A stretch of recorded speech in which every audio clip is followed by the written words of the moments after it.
आदाब नाजरीन, खैर मकदम है आपका। आप देख रहे हैं जी सलाम में हम लेकर हाजिर हैं हमारा प्राइम टाइम डिबेट शो। आज का मुद्दा लोकसभा आम इंतखाबात का आखिरी मरहला, खासतौर से मगरबी बंगाल में खून भरी सियासत का शिकार होता जा रहा है।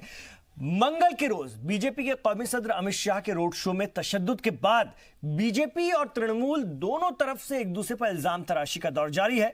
यहां तक कि दोनों सियासी जमातों ने इस वारदात के वीडियो भी जारी किए हैं और दोनों अपने अपने एंगल को सही ठहरा रहे हैं। लेकिन जहां बीजेपी दीदी राज में दादागिरी को बड़ा मुद्दा बना रही है, तो वहीं ममता बनर्जी ने बीजेपी क़यादत को संभाल रहे दो बड़े लीडरान को आज गुंडा तक कह दिया। मंगल को बीजेपी का एक वफ्द मुख्तार अब्बास नकवी की मौजूदगी में इलेक्शन कमीशन से भी मिल चुका है और यह सियासी जंग अब बेहद खतरनाक होती जा रही है। बड़ा सवाल यह भी है कि दुनिया की सबसे बड़ी जमहूरियत में हम इंतखाबी तशहीर को इस तरह लहूलुहान होते क्या पहली बार देख रहे हैं? सियासी जमातों का यह रुख हमें किस सिमत में ले जाएगा, यह भी एक बड़ा सवाल है। पीएम मोदी ने तो आज एक रैली में कह दिया कि तृणमूल विनाश पर उतारू है। तो यह भी सवाल है कि कौन है बर्बादी पर उतारू और क्यों बंगाल में इंतखाबात तशद्दुद का शिकार होते जा रहे हैं। इसी पर हम बात करते हैं। मेरे 5 सवाल मैं आपको बता दूं जिसके इर्द गिर्द ये चर्चा घूमेगी। हमारा आज का पहला सवाल है कि कौन करवा रहा है मगरबी बंगाल में गुंडागर्दी, बीजेपी या तृणमूल? दोनों एक दूसरे पर इल्जाम लगा रहे हैं। दूसरा सवाल, क्या दीदी के राज में दादागिरी की खुली छूट मिल गई है? तीसरा सवाल, कौन कर रहा है मगरबी बंगाल में पोलराइजेशन? ये भी एक दूसरे पर इल्जाम लगा रहे हैं दोनों सियासी जमातें, तो कहीं ना कहीं ध्रुवीकरण का।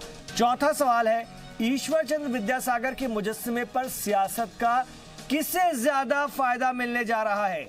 ये एक अहम सवाल। और पांचवा सवाल, तशद्दुद और खून भरी सियासत जमहूरियत के लिए कितना बड़ा खतरा?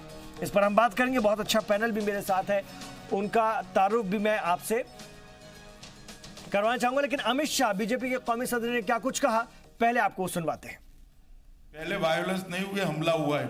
3 हमले हुए हैं और तीसरे हमले में आगजनी, पथराव, बोतल के अंदर केरोसिन सुलगा कर डालने का घटना भी हुआ। मेरे रोड शो पर पथराव किया गया, बचाव करने के साधन से बचता हुआ मैं स्पष्ट दिख रहा हूं और नीचे आगजनी भी हो रही है।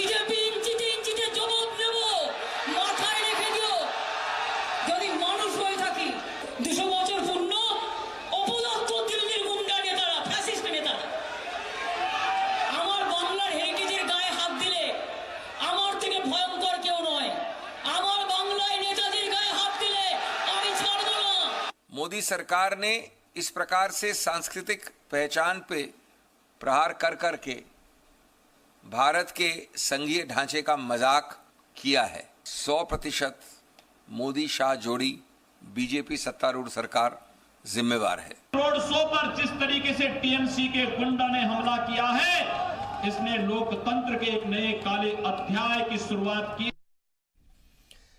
चलिए, मैं अपने मेहमानों का तारुफ आपसे करवा दूं। आपने सुन लिया, सभी की बातें आपने सुन ली। बहुत चीजें आपको दिन भर आप खबरों में देख ही रहे हैं, अखबारों में भी पढ़ रहे हैं, साफ होती जा रही है। सबको इसकी जानकारी करीब करीब होगी कि वहां पर हो क्या रहा है, किस तरह का तशद्दुद हो रहा है। उसी पर हम बात करें। बहुत अच्छा पैनल है, आइए उनका तारुफ मैं आपसे करवा दूं। मैंने अपने साथ शुभ्रांश राय जी को जोड़ा है, सियासी तज्जियाकार के तौर पर हमारे साथ हैं। स्वागत है आपका। महेश वर्मा भारतीय जनता पार्टी की नुमाइंदगी करेंगे। स्वागत है आपका महेश जी, अक्सर हमारे प्रोग्राम में आते हैं। और साथ में हमने जोड़ा है तन्मय घोष साहब को, हमारे साथ कोलकाता से वो जुड़ गए हैं और आप बीजेपी मुखालिफ हैं, यानी बीजेपी विरोधी हैं और सोशियो पॉलिटिकल एक्टिविस्ट आप हैं। आपका भी तन्मय स्वागत है इस प्रोग्राम में, इस्तकबाल है। हमने अपने साथ एडवोकेट राजीव रंजन को भी रखा है। कुछ कानूनी पहलुओं पर भी हम बात करेंगे, जिस तरह से वहां पर हालात बिगड़ रहे हैं, आईनी मुतबादिल आगे के लिए क्या हैं, क्या कुछ इशारे मिल रहे हैं और अगर ऐसा कोई कार्रवाई केंद्र करता है आगे तो उसको किस तरह से देखें। और साथ में हमने जोड़ा है डॉक्टर सीमा सिंह जी को, जो कि सियासी तज्जियाकार के तौर पर आज स्टूडियो में तशरीफ फरमा है। तो आइए इस बहस का, इस बातचीत का आगाज करते हैं। मेरे साथ शुभ्रांश राय साहब हैं, सियासी तज्जियाकार भी हैं आप और सहाफ़ी भी हैं। मैं आपसे यही सबसे पहले जानना चाहूँगा शुभ्रांश जी, इस हिंसा को, इस तशद्दुद को वेस्ट बंगाल में 7वें मरहले से पहले हम किस तरह से देखें? दोनों के अपने अपने इल्ज़ाम, दोनों की अपनी अपनी शिकायतें। देखिए ऐसा है कि लोकतंत्र में ना बैलेट की कोई जगह नहीं होती, इसलिए उसको लोकतंत्र कहा जाता है। लोकतंत्र बनाया ही गया है बुलेट से की बजाय बैलेट को इस्तेमाल करने के लिए, क्योंकि आज के डेट में हर कोई जो है वो सिर्फ और सिर्फ बुलेट इस्तेमाल कर रहा है, चाहे वो पार्टी वहां सत्ता में हो या जो सत्ता ऑप्ट करने की कोशिश करे हो। लेकिन मैं आपको एक ब्रेकिंग न्यूज बता देता हूं जो शायद अभी आपने अपडेट नहीं किया।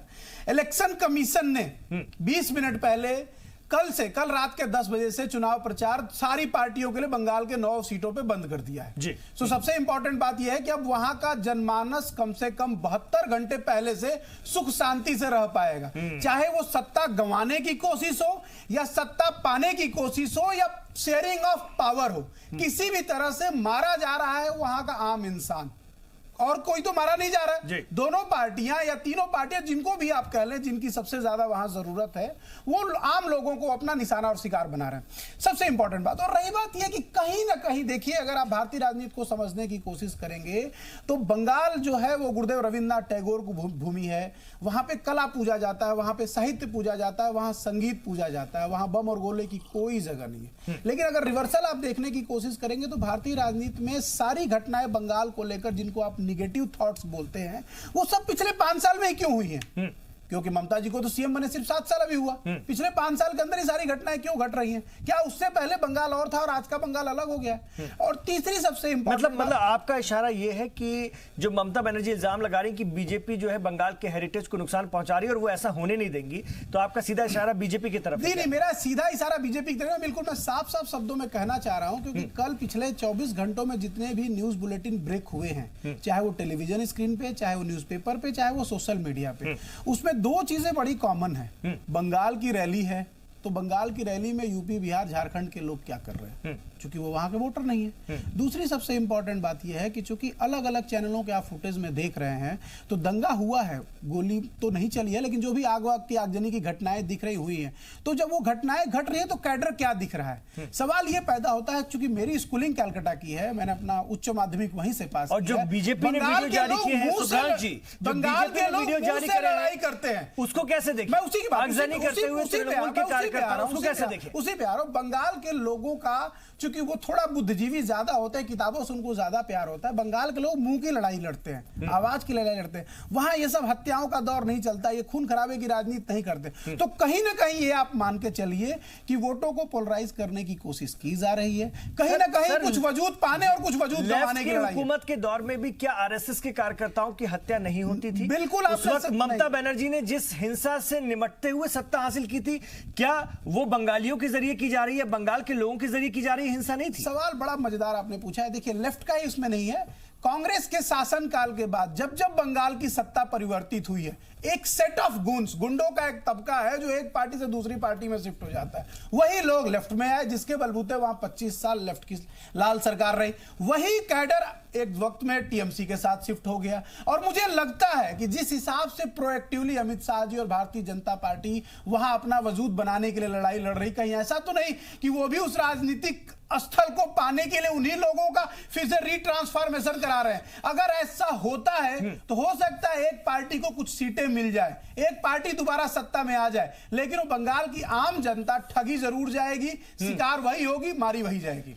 लेकिन हमले तो बीजेपी के लोगों पर ही हो रहे हैं ना सुब्रांश जी, मारे तो आरएसएस के लोग ही जा रहे हैं ना। इसको ऐसे भी तो देखिए, क्या बीजेपी के लोग अपने ही लोगों को मार रहे हैं, आरएसएस के लोग अपने लोगों को मार रहे हैं? इस बात को आप समझिए और आपके माध्यम से आपके दर्शकों को यह समझना होगा कि हमले वहां के आम लोगों पे हो रहे हैं, वहां के लोग मारे जा रहे हैं। पिछले 5 सालों में बीजेपी कार्यकर्ताओं की हत्या हुई है। पिछले 5 सालों में अगर 5000 लोगों के आसपास की हत्याएं हो रखी है, तो इसके लिए जिम्मेदार कौन है? अगर आप मानते हैं कि स्टेट का लॉ एंड ऑर्डर फेलियर है, तो उसके ऊपर केंद्र बैठा होता है जो उस लॉ एंड ऑर्डर को कंट्रोल करता है। उसके ऊपर आर्टिकल 356 होता है जो वहां की शासन व्यवस्था को सुचारू करता है और उनको रोकता है। लेकिन अगर केंद्र ने ये नहीं किया तो कहीं ना कहीं ये मैसेज, और राज्य सरकार की कोई जिम्मेदारी नहीं। राज्य सरकार खराब करिए, उसे बर्खास्त करिए। अगर राज्य सरकार अपनी लॉ एंड ऑर्डर को ठीक नहीं चला पा रही तो आप उसे बर्खास्त करिए। इसी के लिए तो दिल्ली। महेश वर्मा जी जवाब दीजिए, जो बड़े सवाल सुब्रांश जी ने उठाए हैं उसका जवाब बीजेपी की तरफ से। देखिए इमरान साहब, ये आज़ादी के बाद जो है ना, वेस्ट बंगाल का सबसे बड़ा कंट्रीब्यूशन होता था इस देश में जीडीपी का, जहाँ 38,000 कॉटेज इंडस्ट्री थी, जिसको मतलब वामपंथी और ममता ने इसको उठा के एक तरह से नेस्तनाबूद कर दिया। वहाँ की आर्थिक स्थिति आज की डेट में यह है कि 2500 प्रति माह कमाने वाला जो एक परिवार है उसकी संख्या इस समय 65% से अबव है। गरीबी, गुर्बत, बेरोजगारी, अराजकता, आतंक और जिस तरह से सामुदायिक रूप से, सांप्रदायिक रूप से चीज़ों को वहाँ पे एक स्ट्रक्चर खड़ा किया गया है। तो आज जो लड़ाई है वो जनता बनाम ममता बनर्जी है। हम तो जनता के साथ खड़े हैं, हम उन जनता के साथ खड़े हैं जो आज अपनी हक की लड़ाई, हमने उनके अंदर सिर्फ एक ही चीज़ कहा कि आप अपनी हक की लड़ाई लड़ रहे हो। ममता अपनी हक की लड़ाई उस चीज़ के लिए लड़ रही है जिसको उन्होंने 5 साल में तैयार किया। 5 साल में उन्होंने चंद गुंडों को तैयार किया, चंद टीएमसी के उन वर्करों को तैयार किया जिसके थ्रू वो कभी जानी जाती थी, मानी जाती थी और उसकी वो भुक्तभोगी भी रही। वामपंथियों ने उन्हें घसीट के पीटा। सुब्रांश जी ने वही तो बोला कि वही बीजेपी उनका इस्तेमाल कर रही है। अब बीजेपी उन लोगों का इस्तेमाल कर रही है सत्ता के लिए। सत्ता के लिए मैंने आपसे क्या कहा कि जनता की जो एक ये लड़ाई पश्चिम बंगाल में ममता बनर्जी बनाम जनता है।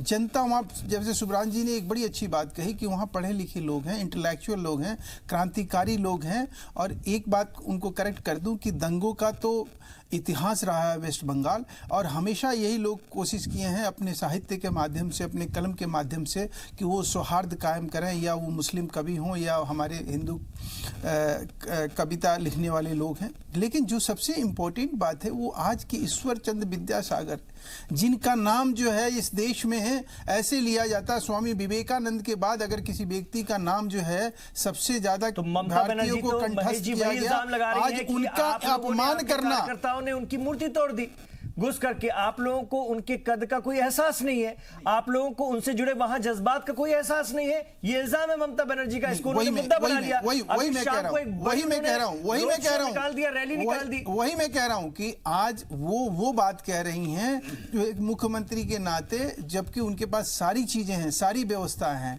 हम तो वहां अपने प्रचार और प्रसार के लिए गए थे। राजनीतिक रूप से, राजनीतिक पार्टी के नाते हमारा कर्तव्य है कि हम लोगों के बीच में एक अवेयरनेस लाएं। हमने वहाँ पे अभी भी आप ये देखिए कला और कौशल के माध्यम से पश्चिम बंगाल ने जो इस देश को दिया, आज भी वहाँ जो मुस्लिम कारीगर हैं हमारे, जो वहाँ काम करने वाले लोग हैं, वो विश्व विख्यात हैं। आज भी उनकी ज्वेलरी की बनाई हुई चीज़ें जो है उसकी कोई सानी नहीं है। लेकिन वहाँ गुर्बत किस तरह से है, शरीर बेची जाती है। ममता जी को इतना भी ममता नहीं आता है। तो लड़ाई ममता बनर्जी के साथ जनता की है, भाजपा उनके साथ है। तीसरी बात जो आज जो हालात है वो एक मिनट और दूंगा। कमोवेश आज वहाँ 1 किलोमीटर आप सड़क नहीं बनाते हैं, आप कोई शिक्षा संस्थान नहीं खोलते हैं, आप वहाँ किसी आदमी को हेल्थ की चिंता नहीं करते हैं। आयुष्मान भारत वहाँ रोक दिया गया है, वहाँ तमाम सेंट्रल गवर्नमेंट के स्कीम्स को रोक दिया गया है। ये क्या मजाक है? ठीक है तन्मय घोष, ये लड़ाई जो है जनता और ममता बनर्जी के दरमियान है। बीजेपी तो जनता के आवाम के साथ है, क्या कहेंगे? नहीं, महेश जी को पहले मैं धन्यवाद ज्ञापन करता हूं कि उन्होंने इतना तो स्वीकार किया है कि वेस्ट बंगाल में जो संस्कृति है, कल्चर है, उनका पूजा होता है, इसके लिए धन्यवाद। लेकिन बाकी चीज आप जो बोल रहे हैं, आप देखो, आप तो सेंट्रल गवर्नमेंट में हो, सेंट्रल गवर्नमेंट होने के नाते फेडरल स्ट्रक्चर में आप हेल्थ के बात कर रहे हो। हेल्थ के बाद में आप देखो इंडिया का पोजीशन कितना है। एज पर हु का रिपोर्ट जो 189 कंट्रीज का रिपोर्ट निकाला आया है, उसमें हेल्थ बजट में पर कैपिटा जो एक्सपेंडिचर है उसमें इंडिया 156 नंबर में है। आप पश्चिम बंगाल की बात करें, सुनिए ना, मैं आ रहा हूं तो आप अमर्त्य सेन जी का रिपोर्ट है उसकी बात करें। आप पहले हेल्थ के बाद वेस्ट बंगाल के लिए बोल रहे हैं, तो आपका पूरा देश तो आप चला रहे थे, तो हेल्थ का बजट तो सेंट्रल बजट से आ रहा था, तो आप क्यों इसको ऊपर नहीं ले जा पाए? सर 3 स्टेट है, दिल्ली, बंगाल और आंध्र प्रदेश, जहां आयुष्मान भारत लागू नहीं है। नहीं, आयुष्मान भारत लागू नहीं है, लेकिन यहाँ दूसरा स्कीम लागू है, 770 प्रकल्प लागू है जो वेस्ट बंगाल सरकार में। तो तन्मय सवाल तो वही है ना, तन्मय घोष, सवाल तो वही कि जब इतना सारा काम वेस्ट बंगाल में हुआ है, इतनी बढ़िया सरकार वहां पर चल रही है, तो इस कदर गुंडागर्दी की जरूरत क्या है? इस तरह एग्रेसिव होने की जरूरत क्या है? बीजेपी इल्जाम लगा रही है कि क्या दीदी को वहां पर दादागिरी की पूरी छूट हो गई है क्या? पुलिस का इस्तेमाल कर रही है, अपने कैडर का इस्तेमाल कर रही है। जब पूरा देश में BJP is losing their ground, सभी जगह में जब हार रहा है, तो एक ही जगह में देख रहा है कि यहाँ पर अगर कुछ हो सकता है, क्योंकि ये पर टेस्टेड नहीं है, तो बीजेपी यहाँ पर कुछ करने का कोशिश कर रहा है। आप सुनिए, कुछ दिन पहले जो भारती घोष था बीजेपी का कैंडिडेट, उन्होंने क्या बोला था कि हम यूपी से 1000 मिला के यहाँ को सभी को पीटेंगे। ये तो उनका वर्षन था और उसका आज रिफ्लेक्शन नेक्स्ट डे दिखाई दे रहा है, कई दिन बाद में आके कलकत्ता में दिखाई दे रहा है। ये जो हम देख रहे हैं, आज आप छोड़ दीजिए तृणमूल का रैली, आज वेस्ट बंगाल में कलकत्ता में एटलीस्ट 10 रैली निकला है, जो उन्होंने से एक भी वेस्ट बंगाल तृणमूल कांग्रेस से रिलेटेड नहीं है। फिर भी वो लोग ये घटना के अगेंस्ट में रैली निकला है, मोर्चा निकला है। क्यों मोर्चा निकला है? क्योंकि विद्यासागर जी ने जो समाज को आगे ले जाने के लिए काम किया था, बीजेपी गवर्नमेंट जो चाह रहा है, अंतर से चाहते हैं कि ये उनका कल्चर है, वो उनका अगेंस्ट में है। ये ऐसा पहले बार नहीं हुआ। त्रिपुरा में उन्होंने कभी सुकांत भट्टाचार्य का मूर्ति तोड़ा, आप असम में चला जाइए, कवि गुरु रविंद्रनाथ टैगोर का मूर्ति तोड़ा, आप चेन्नई में चले जाइए, वो पेरियार का मूर्ति तोड़ा। तो ये फैसिज्म का जो कल्चर है, उन्होंने का एक नमूना का उनको दिखाया। लाकीली जो अभी मीडिया है, आप लोग है मीडिया फ्रेंड्स है, जो कैमरा में आ गया, इसीलिए उन्होंने अभी डिनाई करने का कोशिश कर रहा है। ठीक है, मैं आ रहा हूं आपके पास तन्मय। डॉक्टर सीमा सिंह, ईश्वरचंद विद्यासागर मुद्दे को लेकर के, उनके मुजस्समे की बेहुरमती को लेकर के एक बड़ा मुद्दा ममता बनर्जी ने, तृणमूल ने बना दिया, बंगाली अस्मिता का मामला खड़ा कर दिया। जिस तरह से हाथों हाथ लपका है इस पूरे मुद्दे को कल के बाद आज, क्या लगता है ये बड़ा काम करेगा ये लास्ट मरहले में? देखिए, बंगाल की राजनीति का अगर पूरा का पूरा अगर आप पास्ट से लेकर अब तक देखते हैं, including politics of Mamata Banerjee, तो बंगाल की राजनीति में जैसे अभी पैनलिस्ट बता रहे थे, वहां पे हिंसा का एक बहुत ही महत्वपूर्ण स्थान रहा है।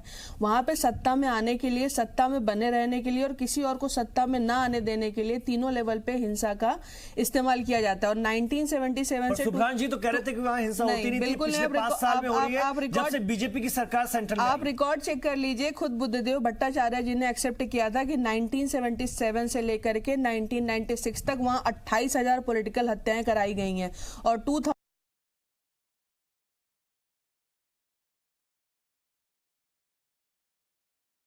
होते रहे। और वहां पे आपको खास बात इमरान भाई, आप ये देखिए कि वहां पे राजनीतिक हत्याएं भी बहुत ही विभत्स तरीके से कराई जाती हैं। वहां एक बीजेपी कार्यकर्ता की हत्या, उसके 2 कार्यकर्ताओं की हत्या उनकी मां के सामने की गई और मां से उनके ब्लड में सना हुआ चावल खाने के लिए कहा गया। तो मतलब एक टेरर क्रिएट किया जाता है कि कोई भी पॉलिटिकल पार्टी वहां पे उस वैक्यूम को लेने की कोशिश ना करे अगर वहां पे एंटी गवर्नमेंट किसी भी तरीके का कोई सेंटिमेंट है। बंगाल अपनी क्रांति के लिए हमेशा से फेमस रहा है, लेकिन ये एक सच्चाई है कि आजाद भारत के बावजूद, भारत के आजाद होने के बावजूद भी शेष भारत ने डेवलपमेंट का जो मॉडल अपनाया वो बंगाल में नहीं अपनाया गया। वहां पे कम्युनिज्म और सोशलिज्म के नाम पे जो डेवलपमेंटल मॉडल क्रिएट किया गया, उसने बंगाल का डेवलपमेंट नहीं किया। बंगाल लगातार नीचे गया है और वहां पे गरीबी की संख्या लगातार बढ़ी है, गरीबों की संख्या लगातार बढ़ी है। 1971 के बाद जो 2 करोड़ वहां पे बांग्लादेशी आए, वहां पे उन्होंने एक अलग समस्या पैदा करी। तो धीरे धीरे करके ममता बनर्जी को इस बात का एहसास हो गया है, जो कि उनकी एक्टिविटीज से लगता है, जिस तरीके से वहां हिंसा, क्योंकि देखिए जो पॉलिटिकल पार्टी सत्ता में, उसके लिए हिंसा कराना आसान होता है और आप अपनी जिम्मेदारी से बच नहीं सकते, क्योंकि लॉ एंड ऑर्डर आपका सवाल उठा रहे थे। और खासतौर से तन्मय भी कह रहे हैं कि यूपी बिहार के लोग वहां कर क्या रहे थे आकर यूपी बिहार के लोग तो हिंदुस्तान के कौन से संविधान के किस अनुच्छेद में लिखा है कि आप किसी दूसरे स्टेट के हैं तो बंगाल में आप नहीं जा सकते। तो फिर जो इल्जाम ममता बनर्जी लगा रही है या तृणमूल लगा रही है कि बाहर के लोगों को लेकर आ रही है बीजेपी वहां पर गड़बड़ी करने के लिए, इल्जाम तो लगाएंगे। इल्जाम वो इसलिए लगाएंगे क्योंकि उनके पास फेस सेविंग का और कोई तरीका नहीं है। बंगाल में अगर आप देखिए तो पुरुलिया में हारने के बाद से ममता बनर्जी को पहली बार यह एहसास हुआ था, पंचायत चुनाव में जब बीजेपी बड़े तगड़े तरीके से ऊपर आई तो पहली बार ममता बनर्जी को इस बात का एहसास हुआ कि ग्राउंड पे कहीं ना कहीं उनकी जमीन खिसक रही है। उसके बाद दुर्गा पूजा का इशू आया, बीजेपी ने लगातार रैलियां निकाली और तब ममता बनर्जी को लगने लगा कि बीजेपी वहां पे बहुत स्ट्रांगली आगे आ रही है और उसके बाद से यहाँ पे लगातार हिंसा बढ़ी। क्योंकि बंगाल में एक चीज आप देखिएगा, जब तक मुझे ये लगेगा कि मुझे आपसे खतरा नहीं है, हम आपको कुछ नहीं करेंगे। लेकिन बंगाल की राजनीति ऐसी है कि जैसे ही किसी रूलिंग पार्टी को ये लगता है कि अपोजिशन सत्ता में उसको स्ट्रांग टक्कर दे सकता है, वहां पे राजनीतिक हिंसा का इतिहास रहा है। कलकत्ता जो है वो गढ़ माना जाता है ममता बनर्जी का, और कल जिस तरीके से वहां पे हिंसा हुई है, भले ईश्वरचंद विद्यासागर का इशू उठाया जा रहा है, पर मुझे लगता है कि बंगाल को भी कहीं ना कहीं समझ में आ गया है कि वहां पे किस तरीके से बंगाल को सोशलिज्म और कम्युनिज्म के नाम पे पीछे रखा गया है और एक बहुत हद तक बीजेपी वहां पे पॉलिटिक्स को पोलराइज राजीव करने रंजन में भी हमारे सफल साथ रही हैं, है। सुप्रीम कोर्ट से वकील हैं आप।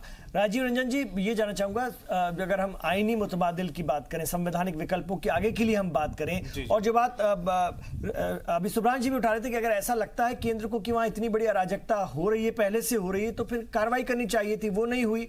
आगे के विकल्प क्या है, किस तरह से हम इसको देखिए कानूनी मुतबादिल? एक्चुअली मैं इमरान साहब बताना चाहूंगा कि जो एसआर बम्बई और वर्सेस यूनियन ऑफ इंडिया का जो जजमेंट है, जो सुप्रीम कोर्ट ऑफ इंडिया ने उसमें क्लियर कहा था कि आपको किस स्टेज में अगर आप प्रेसिडेंट रूल्स लगाना चाहते हैं, 356 की बात जहां करते हैं, तो कब करना है, क्यों करना है और कैसे करना है। आपको कॉन्स्टिट्यूशनल ब्रेकडाउन का अगर थोड़ा भी फीलिंग होता है, अगर एडमिनिस्ट्रेटिव, यहाँ पर जो हम देख रहे हैं एडमिनिस्ट्रेटिव ब्रेकडाउन का प्रॉब्लम आ रही है, जो भी आ रही है, जो अभी का जो मामला आप देख रहे हैं, उसमें आप कॉन्स्टिट्यूशनल ब्रेकडाउन की बात हम नहीं कर सकते हैं। जो कि एडमिनिस्ट्रेटिव ब्रेकडाउन में क्या है कि वहां की जो गवर्नमेंट है, और अभी इलेक्शन कमीशन के पास बहुत सारा पावर है, अगर वो इलेक्शन कमीशन चाहे तो क्या कर सकता है कि वहां की स्टेट कि जितने भी एम्प्लॉय हैं या उसको जो यूज कर रहे हैं अपने इलेक्शन में, वो सेंट्रल सीआरपीएफ को ले ले, पुलिस को ले ले, अदर्स स्टेट से वो चाहे एक कदम तो उठा लिया ना, जैसा कि बता रहे हैं शुभ्रान जी कि पहले से प्रचार रोक दिया है। यस, क्योंकि उन्होंने ताकि कोई भी अब जो है किसी भी तरह का घटना नहीं हो सके, किसी तरह का हिंसा नहीं हो सके, किसी तरह की वारदात नहीं हो सके। मतलब ये तो एकदम साफ हो गया कि बेहद हिंसक हो चला है वहां का चुनाव, वो किसी की भी वजह से हुआ, किसी की भी, लेकिन हो चला है, इसमें कोई शक नहीं। बिल्कुल सही बात है। और इसके वजह से जो वहां के जो आम जनता है, चाहे वो किसी भी पार्टी से हो, किसी भी पॉलिटिक्स पार्टी से हो, वो सारे के सारे जनता उससे प्रभावित हो रहे हैं इमरान साहब, और हो रहे हैं। अगर अभी का जो स्थिति है, अभी की स्थिति में जो जहां तक हम 356 की बात करते हैं, तो 356 अभी हम इंपोज कर नहीं सकते, या सेंट्रल गवर्नमेंट इसको इंपोज कर नहीं सकती है। और इसमें जहां तक आप कह सकते हैं कि जो अप्रूवल की बात है या जो रिक्वेस्ट करने की बात है, जो मिनिस्टर ऑफ काउंसिल जो करते हैं, वो अब कर नहीं सकते हैं। नंबर 2 रही इलेक्शन कमीशन की बात, तो इलेक्शन कमीशन के पास बहुत सारा विकल्प है, जैसे कि अभी उन्होंने बहुत अच्छा स्टेप लिया है कि हम अब यहाँ पे किसी तरह का चुनावी जो भाषण है या किसी तरह का जो प्रक्रिया है वो नहीं होने देंगे, और वो चाहे तो उनके पास बहुत सारा और ऑप्शन है, जो कि अगर वहाँ का स्टेट जो जितने भी लोग हैं, जो वहां के ऑफिसर्स हैं, वो सपोर्ट नहीं कर रहे हैं, तो वो बाहर से ले सकते हैं और उसको अपने मैं आ रहा हूं आपके पास, मैं आऊंगा आपके पास, बस मैं एक ब्रेक लूंगा। लेकिन सुब्रान जी, आपको इन तमाम लोगों की बातों से कुछ एतराज था, तो जल्दी से अपनी बात रखिए, फिर मैं एक ब्रेक। देखिए, ऐसा है कि 790 कंपनियां ऑलरेडी बंगाल में डिप्लॉयड हैं, अब और कितनी चाहिए, पहला इंपॉर्टेंट पॉइंट। दूसरी इंपॉर्टेंट पॉइंट, अभी मैडम ने जिक्र किया कि पुरुलिया या उससे पहले जो पंचायत के चुनाव में भारतीय जनता पार्टी बंपर जीत कराई है, तो अगर आप जमीनी स्तर पर जीत गए हैं तो फिर हो हल्ला मचाने की क्या जरूरत है, फिर तो कैडर जाएगा चुपचाप अपना वोट डालकर आ जाएगा।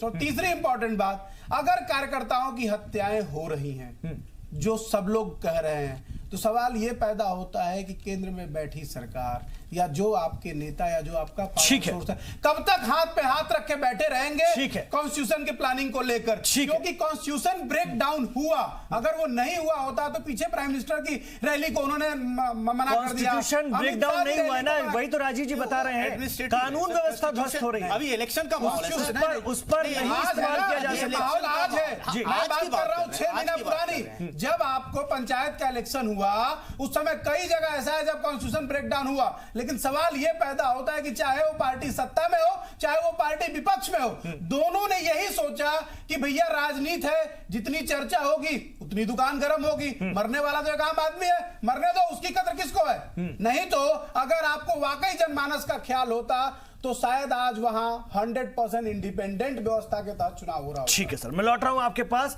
लेकिन बड़ा सवाल यह है, जैसा कि आप भी कह रहे हैं कि कैडर अगर बीजेपी का मजबूत हुआ है पंचायत चुनाव के बाद, तो वोट पढ़ने चाहिए थे, तो शायद वोट पढ़ रहे हो, लेकिन वोट देने से रोका जाना यह भी एक बड़ा इल्जाम है। और अगर ये इल्जाम अगर सच है तो ये बेहद खतरनाक है कि वोट ही ना पड़े। ये तो खुली गुंडागर्दी है, जो एक जमाने में बिहार में हुआ करती थी। एक छोटा सा वक्फा मैं ले रहा हूं, आ रहा हूं महेश जी, आपके पास भी आ रहा हूं। छोटे से ब्रेक के बाद इस चर्चा को और आगे बढ़ाएंगे। बहुत